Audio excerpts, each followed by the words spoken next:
നമസ്കാരം. ഈസ്റ്റർ ദിനത്തിൽ വീണ്ടും ഇറാന് നേരെ ട്രംപിന്റെ ഭീഷണി സന്ദേശം. സോഷ്യൽ മീഡിയയിൽ എഴുതിയ കുറിപ്പിന് പിന്നാലെ ട്രംപ് ഫോക്സ് ന്യൂസിനോടാണ് തിങ്കളാഴ്ച നടക്കുന്ന ചർച്ചയിൽ സമാധാനമുണ്ടായില്ലെങ്കിൽ കടന്നാക്രമണം നടത്തുമെന്നും വ്യക്തമാക്കിയത്. തിങ്കളാഴ്ച ഇറാനുമായി ഒരു കരാറിലെത്താൻ നല്ല സാധ്യതയുണ്ടെന്ന് വിശ്വസിക്കുന്നതായും ഇല്ലെങ്കിൽ എല്ലാം ബോംബിട്ട് തകർക്കുമെന്നും ട്രംപ് പറഞ്ഞു.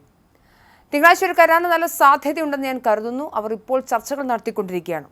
അവർ വേഗത്തിൽ ഒരു കരാറിലെത്തിയില്ലെങ്കിൽ എല്ലാം ബോംബിട്ട് തകർക്കുന്നതിനെക്കുറിച്ചും അവിടുത്തെ എണ്ണക്കച്ചവടം ഏറ്റെടുക്കുന്നതിനെക്കുറിച്ചും ഞാൻ ആലോചിക്കുന്നുണ്ട് എന്നാണ് ഡൊണാൾഡ് ട്രംപ് പറഞ്ഞത്. നേരത്തെ ഹോർമൂസ് കടലിടുക്ക് തുറക്കണം എന്നാവശ്യപ്പെട്ട് ഇറാനെതിരെ കടുത്ത ഭാഷയിൽ ട്രംപ് ഭീഷണി മുഴക്കിയിരുന്നു. തന്റെ സാമൂഹിക മാധ്യമമായ ട്രൂത്ത് സോഷ്യലിൽ പങ്കുവച്ച കുറിപ്പിൽ ട്രംപ് ഇറാനെതിരെ അസഭ്യ വർഷം നടത്തിയിരുന്നു. ചൊവ്വാഴ്ച ഇറാനിലെ പവർ പ്ലാന്റുകളും പാലങ്ങളും തകർക്കുന്ന ദിവസമായിരിക്കുമെന്നും ട്രംപ് മുന്നറിയിപ്പ് നൽകിയിട്ടുണ്ട്. ഹോർമൂസ് ഇടുക്ക് തുറക്കൂ, അല്ലെങ്കിൽ നിങ്ങൾ നരകത്തിൽ ജീവിക്കേണ്ടി വരുമെന്നാണ് അസഭ്യ വാക്കുകൾ ഉപയോഗിച്ച് ട്രംപ് ട്രൂത്ത് സോഷ്യലിൽ കുറിച്ചത്. ചൊവ്വാഴ്ച ഇറാനിൽ പവർ പ്ലാന്റ് ദിനവും പാലങ്ങളുടെ ദിനവും ഒന്നിച്ച് വരുന്ന ദിവസമായിരിക്കും. ഇതുപോലൊന്നും ഇതിനു മുൻപ് ഉണ്ടായിട്ടുണ്ടാകില്ല. ഭ്രാന്തന്മാരായ വഞ്ചകന്മാരെ, അല്ലെങ്കിൽ നിങ്ങൾ നരകത്തിൽ ജീവിക്കേണ്ടി വരുമെന്നാണ് ട്രംപ് ഭീഷണിക്കുറിപ്പിൽ പറയുന്നത്. തിങ്കളാഴ്ചക്കുള്ളിൽ കടലിടുക്ക് തുറന്നില്ലെങ്കിൽ വലിയ പ്രത്യാഘാതങ്ങൾ നേരിടേണ്ടി വരുമെന്ന് അദ്ദേഹം നേരത്തെയും ഭീഷണിപ്പെടുത്തിയിരുന്നു. അതിനിടെ ഇറാനിലെ ആഭ്യന്തര പ്രതിഷേധക്കാർക്ക് US ആയുധങ്ങൾ നൽകി സഹായിക്കാൻ ശ്രമിച്ചിരുന്നുവെന്നും ട്രംപ് വെളിപ്പെടുത്തി. ഇറാനിലെ ആഭ്യന്തര പ്രതിഷേധക്കാർക്ക് നൽകാനായി അയച്ച അമേരിക്കൻ ആയുധങ്ങൾ കുർദിഷ് ഗ്രൂപ്പുകൾ കൈക്കലാക്കിയെന്നും അദ്ദേഹം ആരോപിച്ചു.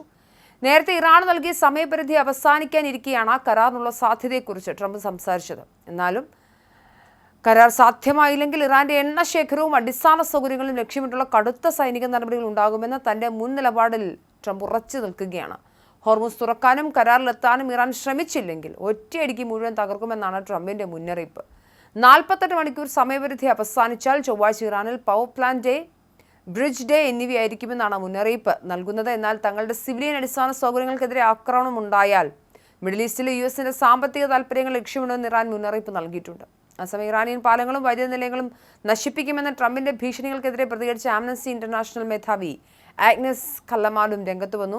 സാധാരണക്കാരായിരിക്കും ആദ്യം കഷ്ടപ്പെടേണ്ടി വരികയെന്ന് അവർ ഊന്നിപ്പറഞ്ഞു. ചൂടില്ല, വൈദ്യുതിയില്ല, വെള്ളമില്ല, നീങ്ങാൻ ഓടിപ്പോകാനുള്ള ശേഷിയില്ല, അവരുടെ ജീവിക്കാനുള്ള അവകാശത്തിന് അർത്ഥമാക്കുന്നതാണ് ഇതെല്ലാം എന്നും കലാമാട് എക്സിൽ എഴുതി. എന്തായാലും അതിഭീകരമാണ് പശ്ചിമേഷ്യയിലെ കാര്യങ്ങൾ.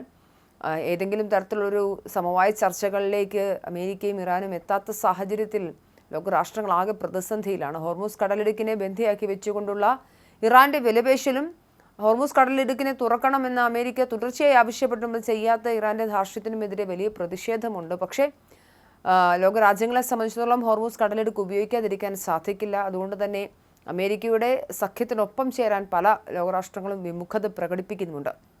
എന്തായാലും തിങ്കളാഴ്ചയ്ക്കുള്ളിൽ സമവായമായില്ല എങ്കിൽ ഇറാനിൽ ബോംബ് വർഷം നടത്തുമെന്നുള്ളതാണ് അമേരിക്കൻ പ്രസിഡന്റിന്റെ ഭീഷണി.